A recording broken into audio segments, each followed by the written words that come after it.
why are we making this decision to start the closure process now after a recent positive Ofsted report and just as school applications are opening?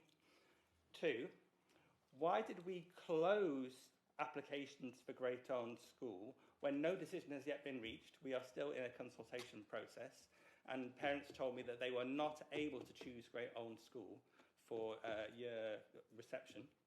Very frustratingly, because I had an articulated statement that I wanted to make in the public domain for people like Andrew. I can't talk, so we've got an ongoing consultation. So I had answers to all 3 of your questions. I am going to read out my first paragraph, because I think it's quite important to do so in the public domain.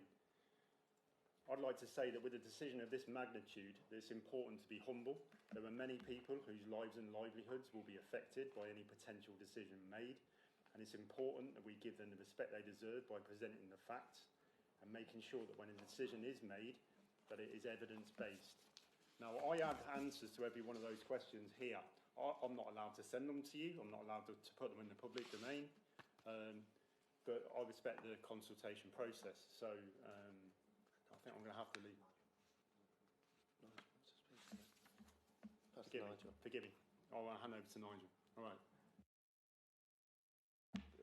An email forward to Councillor Norris after the meeting, is that possible? Let Nigel answer the question. Can I just say it's very frustrating that we're in this position, because the decision to start the consultation was made on an urgent basis without other councillors being able to have the opportunity, for example, this committee, to discuss that decision before it happened. We only had, I think, 2 days' notice that a decision was to be taken on Teams, and for those of us who have a job, there's no way that I can change my diary at that short notice to make an appearance, and then to be told that I can't have any answers to my questions because that urgent decision has already been taken. It seems to be totally unreasonable.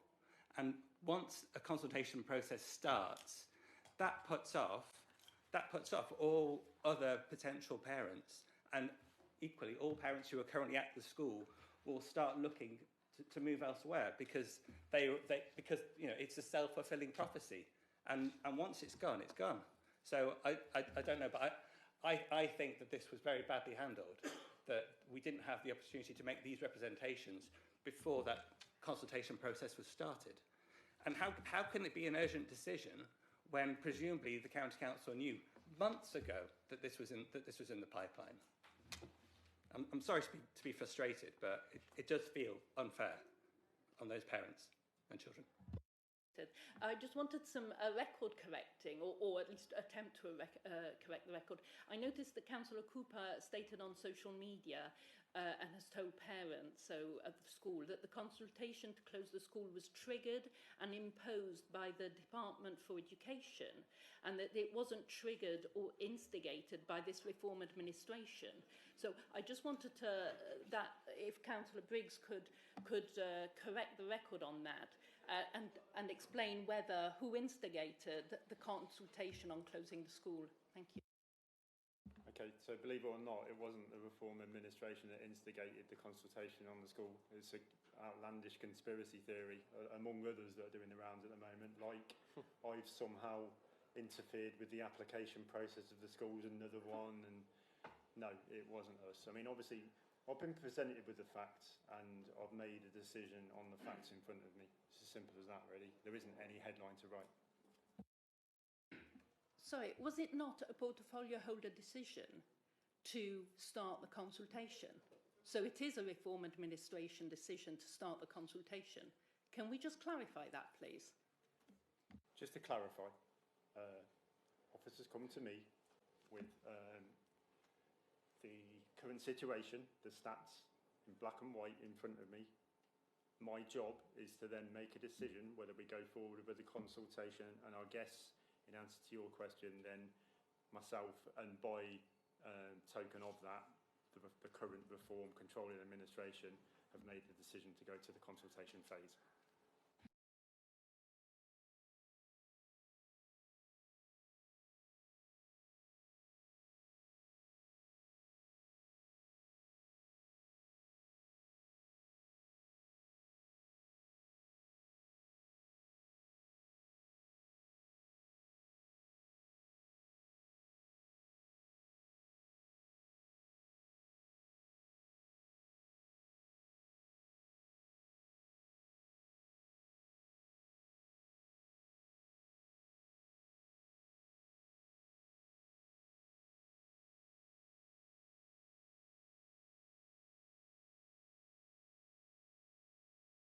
most people in the chamber are aware of issues in Bilton School, which sadly meant that it had to close on Friday.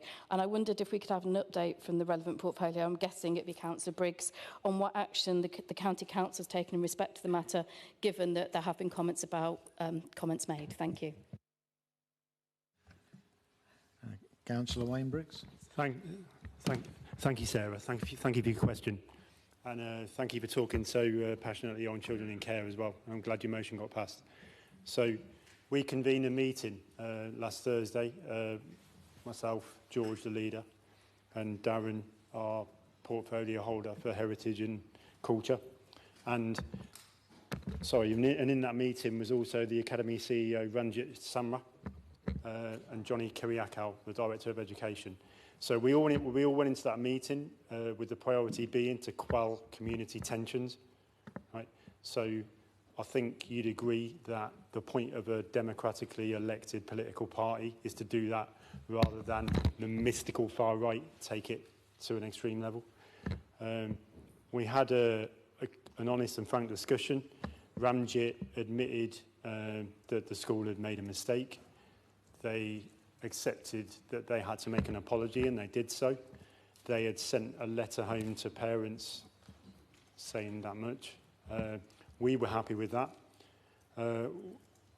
George then insisted that perhaps it'd be a good idea if they did a school assembly on British heritage, British culture, and things like that. So I think we all left that meeting in agreement. I think it was a very positive, productive meeting.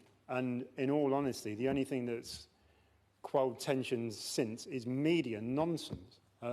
We all left with a constructive way forward. We were lucky, admittedly, in the fact that there was only one day left and then it was a school holiday, so perhaps that's aided the quelling of the tensions. But I haven't heard of anything since, apart from social media nonsense. I don't know if you were aware of any different. But thank you for your question. Thank you, Councillor. Just briefly, we've only got a couple of minutes left to go.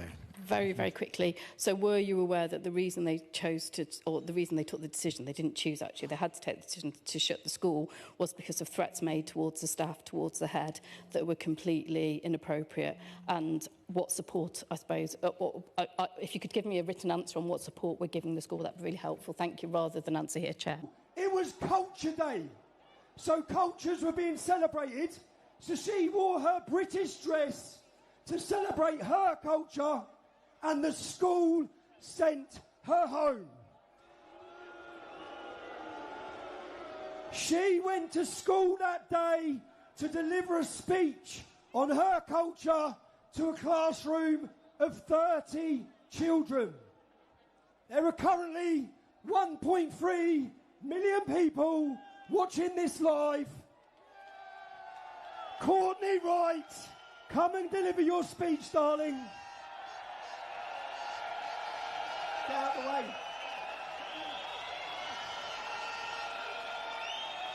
Let's hear it for this brave little British girl. Come on.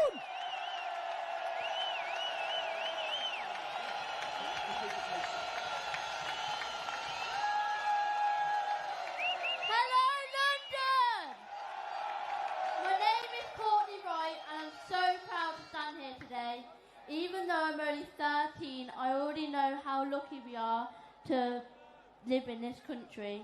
Britain is our home. It's a place built on courage, sacrifice and freedom. Millions before us fought to protect it, and it's our duty to love it, respect it and keep it strong. We may be young, but we are the future, and together, with pride in our hearts, we will always stand for our great nation. I wrote a speech for my culture day at school, and I was silenced. Silenced because I'm a British girl and my voice didn't count. Do you want to hear my speech, London Patriot?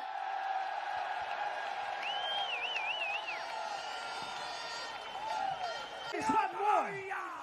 Here. The Palestinian religion of lies. The Palestinian religion of lies and corruption. In the name of Jesus, we finish your power in our nation. Rip it up, boys.